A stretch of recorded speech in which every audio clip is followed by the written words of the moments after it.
ప్రకటన గ్రంథం 6వ అధ్యాయము 7-8 వచనాలు. ఆయన 4వ ముద్రను విప్పినప్పుడు రమ్ము అని 4వ జీవి చెప్పుట వింటిని. అప్పుడు నేను చూడగా, ఇదిగో పాండుర వర్ణము గల ఒక గుర్రము కనబడెను. దాని మీద కూర్చున్న వాని పేరు మృత్యు. పాతాళ లోకము వానిని వెంబడించెను.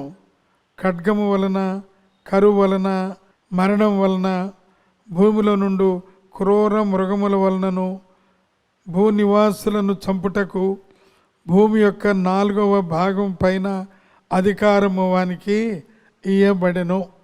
కనుక ఇవి ప్రత్యేకంగా మనం గమనించినట్లయితే 4వ ముద్ర మరణానికి సంకేతముగా కనబడుతూ ఉన్నది.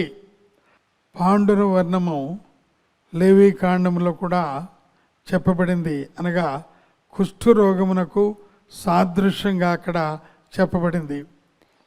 ప్రత్యేకంగా ఈ యొక్క 4వ ముద్ర మరణానికి సంకేతంగా చెప్పబడి ఉన్నది. దీని ప్రవచనం యెహెజ్కేలు గ్రంథం 14వ అధ్యాయము 21లో మనం చూడగలిగాం. ప్రభువు యెహోవా ఈ మాట సెలవిస్తున్నాడు, మనుషులను పశువులను నిర్మూలన చేయవలనని నేను ఖడ్గము చేతను, క్షామము చేతను, దుష్ట మృగముల చేతను, తెగులు చేతను ఈ 4 విధముల యెరూషలేము మీద తీర్పు తీర్చిన ఎడల అట్టి వారుండినను వారు దాన్ని రక్షింపలేరు.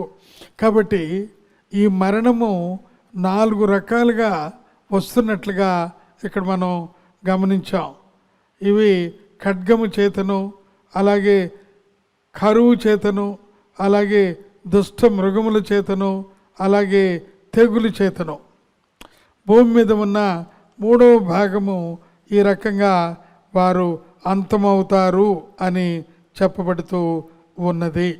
చివరిగా ఒక మాట, ఇది క్రీస్తును అంగీకరించకుండా ఎదిరించే వారికి ఈ భయంకరమైన శ్రమలకు వారు ఆహుతి అవుతారు అనే సంకేతం ఇక్కడ 4వ ముద్రలో చెప్పబడుతోంది.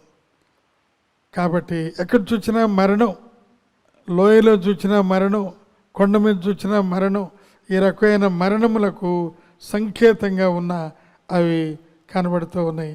ఈ 4వ ముద్ర ఈ భయంకరమైన కరువు, ఖడ్గము, తెగులు వీటన్నిటి నుండి ముందుగానే ప్రభువుని అంగీకరించి అటువంటి వాటిలో పడకుండా దూరముగా ఉండి దేవునికి దగ్గరగా ఉండాలని ప్రభు పేరిట ఈ కొద్ది మాటలు 4వ ముద్ర గురించి చెప్తూ ముగిస్తూ ఉన్నాం. దేవుడు దీవించును గాక. పరిశుద్ధుడా, ప్రేమగల మా తండ్రి, నీ వందనాలు. 4వ ముద్రలో భయంకరమైన మరణం గురించి చెప్పావయ్యా. శోధకుడు కూడా దొంగతనం చేయటానికి, హత్య చేయటానికి, నాశనం చేయటానికి వస్తాడని. అయితే నేను గొర్రెలకు జీవమునివ్వటకును సమృద్ధి జీవం ఇవ్వటానికి వచ్చానన్నావు.